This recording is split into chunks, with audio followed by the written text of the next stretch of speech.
Justin, LeMans in the rain. Can we start there? It almost finished there too. Maybe we'll put it at the end. No. It was interesting actually. Le Mans, a race I've been to with Dad. I was 4 months old the first time I went to Le Mans, and in 1968, and so it's a massive part of our life. And when I started racing there, my first real Le Mans was in 1990 and we did it in a 962 Porsche, Dad, Tiffany, Dale, and myself. And that was pissing with rain. That was, and I'd never driven a big prototype before. Flying down the Mulsanne, I think we were doing 226 miles an hour in the rain. I remember asking Dad, do we lift off? What do we do here? I'd only be racing a few years. And he said, no, wide open. But the trouble was when you got behind another car, your windshield would go white.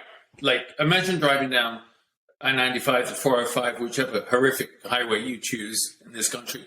It just, the windshield would go solid white, like it was snowing. And so I remember looking out the side window at the grass and the barricade and the, the edge of the road to know where I was. And oh my God, it was quite extraordinary, as well as not trying to hit the car in front.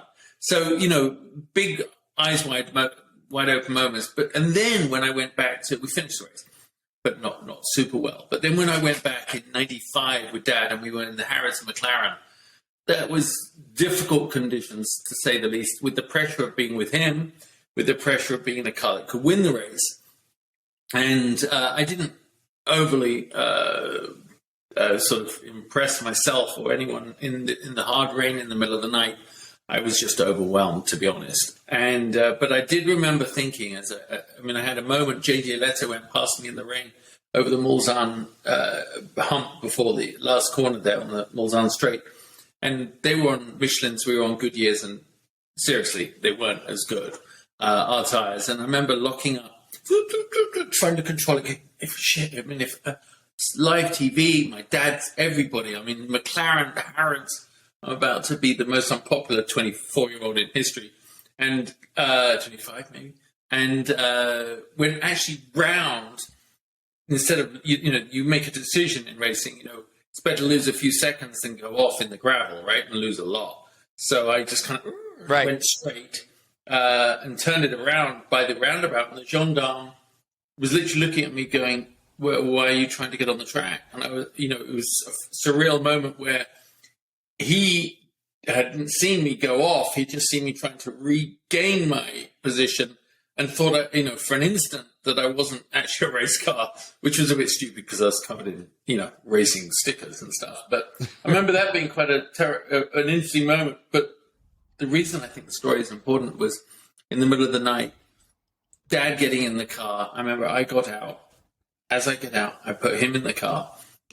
And I remember thinking that transition of, it's like a legacy thing. It's like a role reversal. 1 minute he was my father, 1 minute he was a racing driver, 1 minute I was his son, 1 minute I was a racing driver.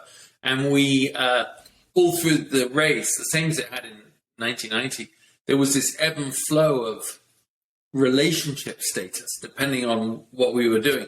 The fear in his eyes when I headed out to drive in the night, the look of worry, I remember, was more off-putting to me, than anything else. That we've all... That's a father. That's not just a teammate look. That's as a father. And, there's that thing, we've all done it with our kids, and the kid, your boy or girl looks you in the eye and goes, "It'll be all right, Dad, right?" And you go, "Yeah, it should be fine." But imagine the look on his eyes was, "Yeah, if you don't die, it'll be good." That was the look in his eyes. So definitely a memorable moments that we've had together, and we did Daytona together, and we've done a lot. But yeah, racing in the rain with him reminded me of quite what a beast he really is as a driver. This has been Jeff Stearns, Connected Through Cars.